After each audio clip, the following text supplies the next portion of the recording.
आज हम लोग इस वीडियो में इंटीग्रल्स पढ़ेंगे जो कि चैप्टर 7 है। तो इंटीग्रेशन जो है, integration is the inverse process of differentiation. तो डिफरेंशिएशन का ये इन्वर्स प्रोसेस होता है, यानी हम लोग जो डेरिवेटिव किए थे, derivative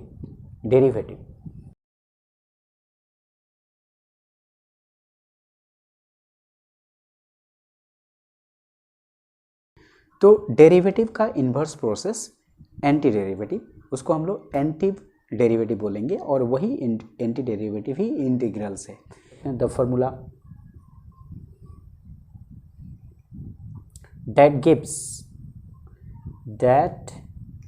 gives all these antiderivatives is called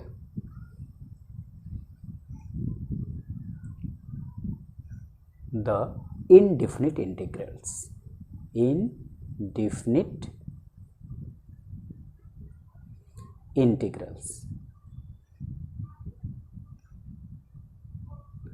Of the integral of the function, जो भी फंक्शन है। और एंटी डेरिवेटिव निकालने का जो फॉर्मूला है वो फॉर्मूला को हम लोग बोल रहे हैं indefinite integrals.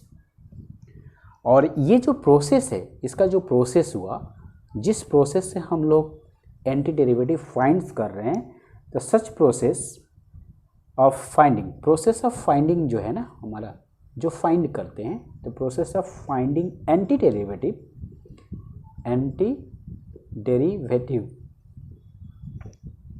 Is called integration,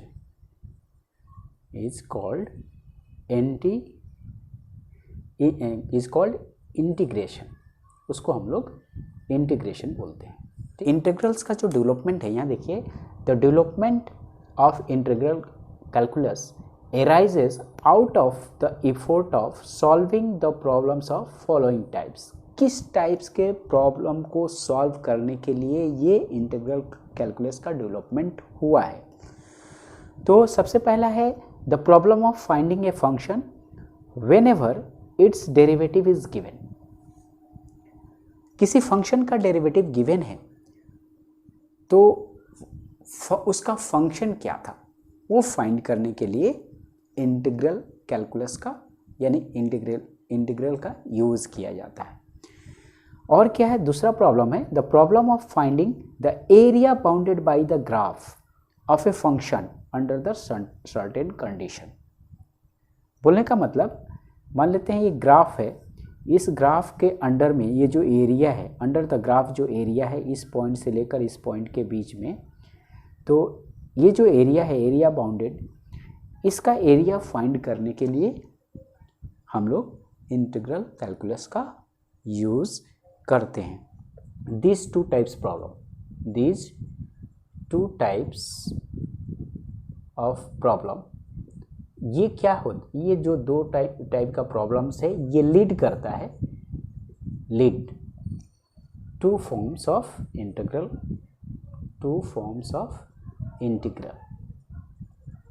ये टू फॉर्म्स ऑफ इंटीग्रल क्या है?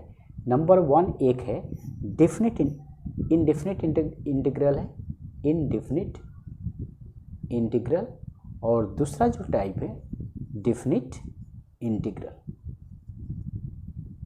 यानी ये दो तरह का इंटीग्रल हम लोग को देखने को मिलता है। और ये जो दोनों जो इंटीग्रल है एक साथ टुगेदर, दोनों एक साथ मिल करके कॉन्स्टिट्यूट करता है, टुगेदर कॉन्स्टिट्यूट, जिसको बोलते हैं हम लोग इंटीग्रल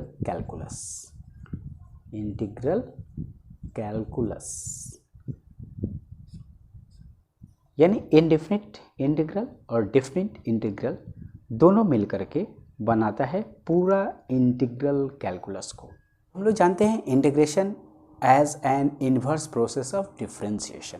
इंटीग्रेशन जो होता है डिफरेंशिएशन का इन्वर्स प्रोसेस होता है। तो एग्जाम्पल लेकर इसको पहले हम लोग समझते हैं। Let us consider the following example. Example में हम लोग क्या ले रहे हैं, हम लोग जानते हैं, वी नो डैट, क्या जानते हैं, differentiation of d sine x, ये हमारा डिफरेंशिएशन का साइन है। डी बाई डी एक्स यानी साइन एक्स का differentiation with respect to x, x के रिस्पेक्ट में साइन एक्स का डिफरेंशिएशन हम लोग जानते हैं जो कि होता है कॉस एक्स। ठीक है, द फंक्शन जो ये जो फंक्शन कॉस एक्स जो फंक्शन हुआ यानी साइन एक्स का डिफरेंशिएशन तो कॉस एक्स हुआ, तो फंक्शन कॉस एक्स क्या है, तो द फंक्शन ये जो कॉस एक्स है, the function cos x is called derivative. Derivative of ये साइन एक्स का है, साइन एक्स का डेरिवेटिव है, यानी इस कॉस एक्स को हम लोग बोल रहे हैं ये साइन एक्स का डेरिवेटिव है। अगर उल्टा बोले इसको, यानी इस तरह से sine x is anti derivative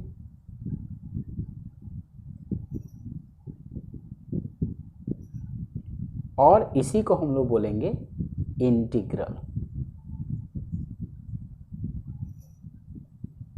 of किसका है, कॉस एक्स का। साइन एक्स जो है कॉस एक्स का साइन एक्स एंटी डेरिवेटिव है से, और साइन एक्स का कॉस एक्स, यानी इधर से हम लोग देख रहे हैं तो ये इसका डेरिवेटिव है, और कॉस एक्स से जब साइन एक्स देख रहे हैं तो साइन एक्स का कॉस एक्स का ये जो साइन एक्स है कॉस एक्स का क्या है, इंटीग्रल है। सिमिलरली दूसरा एक एग्जांपल लेते हैं। सिमिलरली एक दूसरा एग्जांपल लिए, डिफरेंशिएशन ऑफ, हम लोग किसका डिफरेंशिएशन कर रहे हैं, एक्स क्यू बाई 3 का डिफरेंशिएशन करते हैं। तो डिफरेंशिएशन का रूल क्या है, तो डिफरेंशिएशन का फॉर्मूला अगर हम लोग यूज़ कर देंगे ये वाला फॉर्मूला, कौन सा, x to the power n का फॉर्मूला क्या होता है, n into x to the power n minus 1। तो यहाँ पर क्या होगा, ये तो कांस्टेंट वैल्यू है, 1/3 तो पहले से ही बाहर आ जाएगा।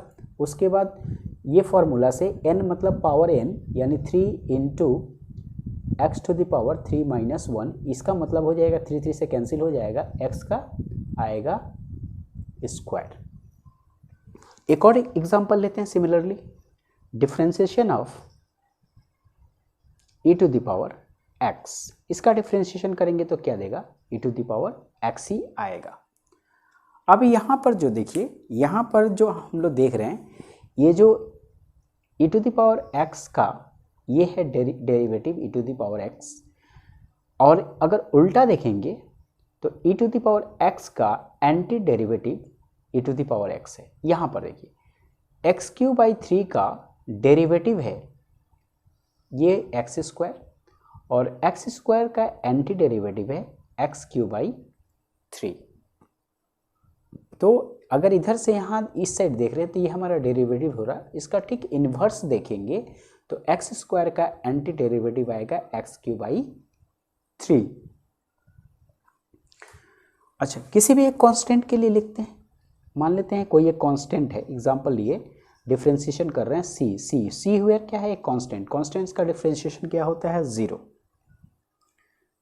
ठीक, तो किसी भी कांस्टेंट का डिफरेंशिएशन करेंगे। अब सिमिलरली अब फिर से हम लोग देखते हैं, अगर इस केस में को देखें, कांस्टेंट को अगर देखें तो हेंस हम लोग को क्या मिलेगा, अगर डिफरेंशिएशन करें इसका साइन एक्स का जो हम लोग डिफरेंशिएशन किए थे, साइन एक्स प्लस सी का अगर डिफरेंशिएशन करेंगे तो क्या होगा, साइन एक्स का डिफरेंशिएशन तो कॉस एक्स हो जाएगा, और डिफरेंशिएशन ऑफ सी का करेंगे तो 0 आएगा। अब यहाँ पर देखिए साइन एक्स का डिफरेंशिएशन कॉस एक्स, ठीक, तो यहाँ पर ये जो डिफरेंशिएशन आया, यहाँ पर साइन एक्स प्लस एक कांस्टेंट वैल्यू है उसका भी डिफरेंशिएशन आया कॉस एक्स। अब cos x का जब एंटी डेरिवेटिव कर रहे हैं यहाँ पर एंटी डेरिवेटिव, तो sin x प्लस सी आ रहा, sin x प्लस सी आ रहा, लेकिन यहाँ पर cos x का एंटी डेरिवेटिव sin x है। तो सिमिलरली अगर हम लोग यहाँ और भी एग्जांपल लेकर कर सकते हैं, इसको कर सकते हैं डिफरेंशिएशन ऑफ, ये जो डिफरेंशिएशन किए थे x³/3 का, तो इसका जो वैल्यू आया था, इसका वैल्यू क्या आया था, इसका वैल्यू आया था x²। अगर प्लस c इसमें कर देते हैं तो इसका भी वैल्यू सेम ही आएगा। तो x² का एंटी डेरिवेटिव क्या हो सकता है, x² का anti derivative x³/3 plus c भी हो सकता है। तो यहाँ sin x प्लस सी, ये cos x का एंटी डेरिवेटिव जो हो रहा है, इसका मतलब हम लोग बोल सकते हैं ये sin x plus c is anti derivative, और इसी को बोल सकते हैं इंटीग्रल ऑफ किसका है, cos x का है। तो यहाँ पर भी x² का एंटी डेरिवेटिव क्या है, x³/3 प्लस सी, इसका एक एंटी डेरिवेटिव होगा। इसका मतलब हम लोग बोल सकते हैं ये जो c जो एक कांस्टेंट वैल्यू आ रहा है, c को हम लोग क्या बोलेंगे, c इज हम लोग कस्टमरली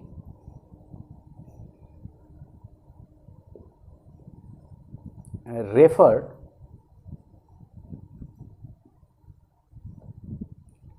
टू एज आर्बिट्रेरी कांस्टेंट,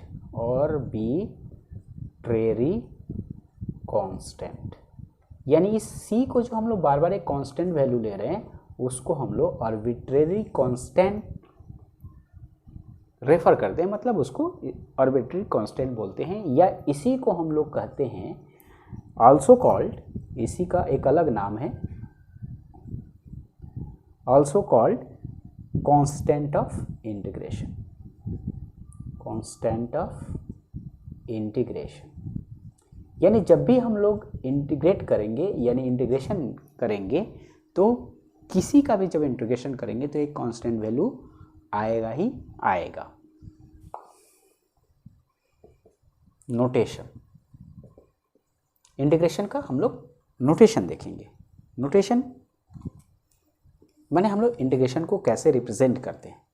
अब हम लोग जब इंटीग्रेशन में लिखेंगे तो y इक्वल टू इंटीग्रेशन, ये है इंटीग्रेशन का साइन, हम लोग इंटीग्रेट कर रहे हैं, इस तरह से इंटीग्रेशन का साइन इंटीग्रेट कर रहे हैं, तो कैसे लिखेंगे, फंक्शन, और उसके बाद किसके रिस्पेक्ट में हम लोग इंटीग्रेट कर रहे हैं, तो x के रिस्पेक्ट में इंटीग्रेट कर रहे हैं, इसलिए यहाँ पर dx लिखाएगा। यहाँ पर जैसे इंटीग्रेट करते थे हम लोग, डिफ्रेंशिएट करते थे x के रिस्पेक्ट में, तो dx नीचे होता था, लेकिन इंटीग्रेशन में उसके साथ इस तरह से रहेगा, ये हमारा इंटीग्रेशन का साइन। अब ये जो है integration f function f of x dx, ये जो साइन है इसको बोलते हैं इंटीग्रल ऑफ f, इसको क्या पढ़ेंगे हम लोग, इंटीग्रल ऑफ फंक्शन, ये फंक्शन है, ये हमारा एक फंक्शन है, integral of function with respect to x, integral of function with respect to x। अब इसमें दो पार्ट है, एक तो एक फंक्शन है, ये वाला हमारा एक फंक्शन है, इस फंक्शन को हम लोग क्या बोल रहे हैं, ये जो f ऑफ x जो है, इसमें इसको हम लोग बोलते हैं इंटीग्रांड, और जो x इसके है, इस फंक्शन में जो वेरिएबल x है उसको बोलते हैं variable of integration, variable of integration. यानी कभी भी हम लोग जब इंटीग्रेशन लिखेंगे तो पहले इंटीग्रेशन का साइन देंगे, उसके बाद फंक्शन लिखेंगे, और किसके रिस्पेक्ट में, तो x के रिस्पेक्ट में, तो वहाँ पर dx लिखा जाएगा। ये इस तरह से इंटीग्रेशन को हम लोग लिखते हैं। एक्सरसाइज 7.1 यानी पहला एक्सरसाइज करने के लिए हम लोग को इंटीग्रल्स का कौन कौन सा फॉर्मूला की आवश्यकता है, तो सिर्फ उन्हीं फार्मूलाज के बारे में हम लोग यहाँ चर्चा करेंगे जो एक्सरसाइज 7.1 के लिए ज़रूरी है।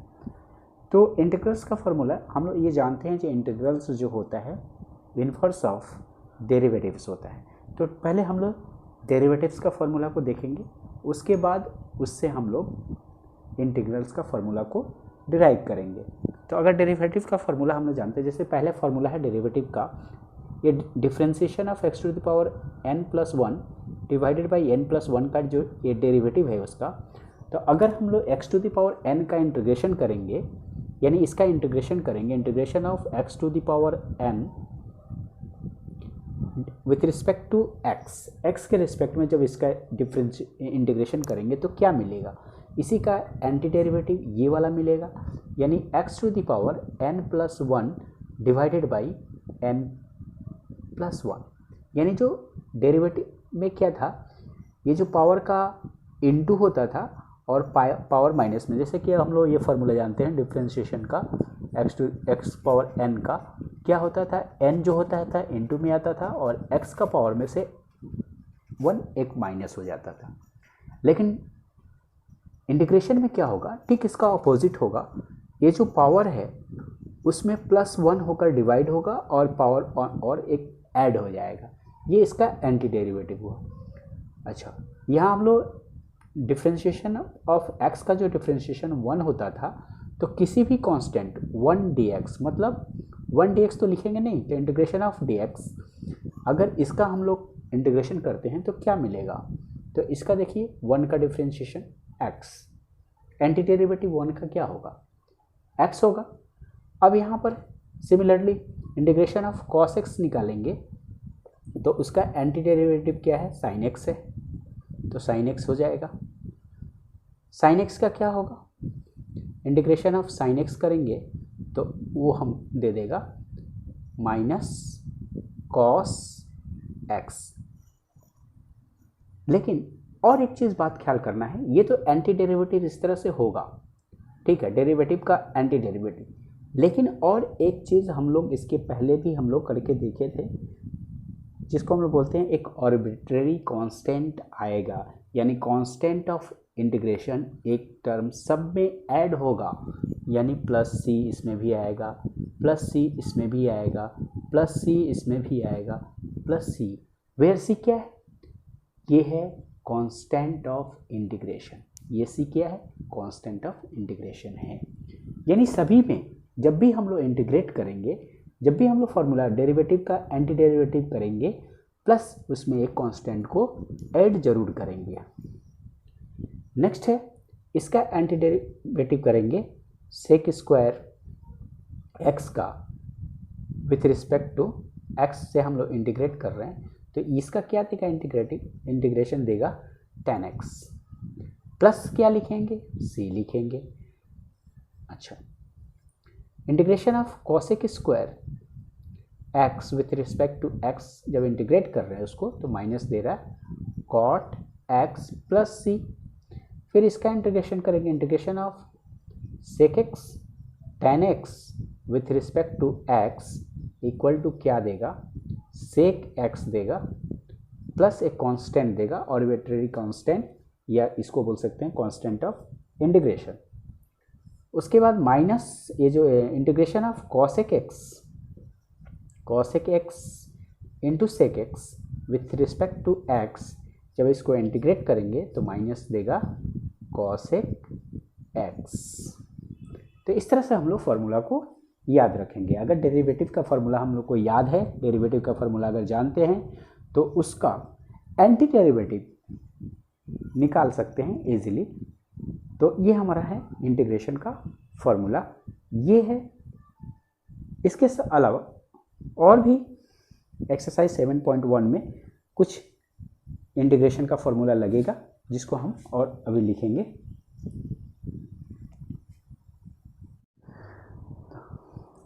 डेरिवेटिव ऑफ e⁻x जो होता है e⁻x ही होता है, तो इससे का जब एंटी डेरिवेटिव करेंगे यानी इंटीग्रेशन निकालेंगे e⁻x का विद रिस्पेक्ट टू x, क्या देगा, e⁻x ही मिलेगा प्लस एक कांस्टेंट आर्बिट्रेरी कांस्टेंट आएगा। और differentiation of log mod x का जो होता है 1/x, तो इसका जब एंटी डेरिवेटिव करेंगे तो देगा लॉग मॉड एक्स प्लस सी। तो अभी तक फिलहाल हम लोग को एक्सरसाइज 7.1 के लिए इतने ही फार्मूला का ज़रूरत है। इसके बाद जब हम लोग नेक्स्ट एक्सरसाइज करेंगे तो उसमें और फार्मूला जानेंगे। उसके पहले सबसे पहले एक्सरसाइज 7.1 को करने के लिए कुछ हम लोग को प्रॉपर्टी जानना होगा, इंटीग्रल्स का, इंडेफिनिट इंटीग्रल्स का कुछ प्रॉपर्टी के बारे में जानना होगा। चलिए उसको देखते हैं।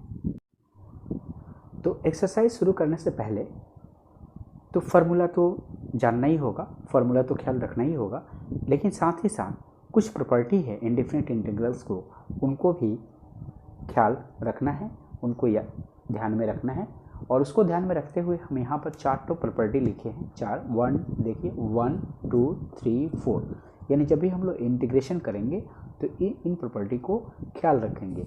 यानी sum property of indefinite integrals, the process of differentiation and integrations are inverse. यानी ये तो हम लोग को पता ही है कि डिफरेंशिएशन और इंटीग्रेशन जो है एक दूसरे का इन्वर्स प्रोसेस है। तो इन्वर्स प्रोसेस का बोलने का मतलब, अगर मान लेते हैं एक इंटीग्रेशन दिया हुआ है, एक फंक्शन का इंटीग्रेशन है, अगर उसका हम लोग डिफरेंशिएशन कर देते हैं, डिफरेंशिएशन भी निकाल देते हैं, एक इंटीग्रेशन फंक्शन है उसका हम लोग फिर डिफरेंशिएशन करेंगे तो क्या मिलेगा? वही फंक्शन मिलेगा जो फंक्शन है। ठीक उसका उल्टा, अगर किसी का फंक्शन का डिफरेंशिएशन दिया हुआ है f(x) है, अगर हम लोग उसका इंटीग्रेशन कर देते हैं तो क्या मिलेगा? फिर वही फंक्शन मिलेगा प्लस एक कांस्टेंट आएगा। यानी डिफरेंशिएशन, एक ही फंक्शन का डिफरेंशिएशन और इंटीग्रेशन दोनों साथ में कर रहे हैं तो वही फंक्शन हमको मिलेगा। यानी ये f(x) जो फंक्शन था f(x) ही मिलेगा, f(x) ही मिलेगा। लेकिन थोड़ा सा का डिफरेंस है, जब हम लोग इंटीग्रेशन का डिफरेंशिएशन करेंगे तो ओनली फंक्शन मिलेगा, और जब डिफरेंशिएशन का हम लोग इंटीग्रेशन करेंगे तो फंक्शन के साथ एक आर्बिट्रेरी कांस्टेंट भी मिलेगा। Property number 2, two identical integrals with the same derivative lead to the same family of curves and so they are equivalent. बोलने का मतलब क्या है? टू फंक्शन है, मान लेते हैं कोई भी टू फंक्शन, एक f(x) एक फंक्शन है एंड एक g(x) एक फंक्शन है। ये दोनों फंक्शन का जब हम लोग इंटीग्रल करेंगे f(x) dx और इंटीग्रल ऑफ g(x) dx, अगर ये दोनों सेम आता है, इनका जो पैरामीटर है c, यानी कांस्टेंट वैल्यू जो है उनको नहीं लिया गया, सिर्फ इंटीग्रेशन को लिया गया। इंटीग्रेशन के साथ साथ उनका तो एक आर्बिट्रेरी कांस्टेंट आता है। अगर ये दोनों सेम हैं तो इस तरह के फंक्शन को बोला जाता है दे आर इक्विवेलेंट। इनको हम लोग इक्विवेलेंट बोलेंगे। सबसे इम्पोर्टेंट पोर्शन है इंटीग्रेशन का ये फंक्शन।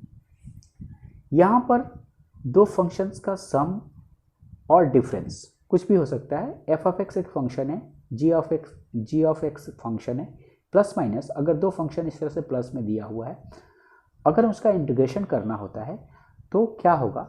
इंटीग्रेशन ऑफ ये दोनों फंक्शन अलग हो जाएगा। f(x) का इंटीग्रेशन कर लेंगे और उसके बाद अगर प्लस माइनस साइन है, यहाँ प्लस माइनस साइन है तो प्लस, अगर प्लस साइन है तो प्लस लिखेंगे, माइनस साइन है तो माइनस लिखेंगे, और फिर से इंटीग्रेशन ऑफ सेकंड फंक्शन का कर देंगे। इस तरह से इंटीग्रेशन हम लोग करके अलग अलग इंटीग्रेशन निकाल सकते हैं। फॉर एनी रियल नंबर, चौथा property, for any real number k, देखिए एक एग्जांपल लिया हुआ है। ये इंटीग्रेशन है, k कांस्टेंट वैल्यू है, एक रियल नंबर है और एक फंक्शन है f(x) एक फंक्शन है। तो जब इसका इंटीग्रेशन करेंगे तो क्या होगा? ये जो कांस्टेंट है, रियल नंबर है, वो इंटीग्रेशन से बाहर आ जाएगा और फंक्शंस का हम लोग क्या करेंगे? इंटीग्रेट कर देंगे। तो इन प्रॉपर्टी को ख्याल रखेंगे और एक्सरसाइज 7.1 तब करना शुरू करेंगे। तो ये प्रॉपर्टी को हम लोग को ख्याल रखना है एक्सरसाइज करने के लिए। ओके।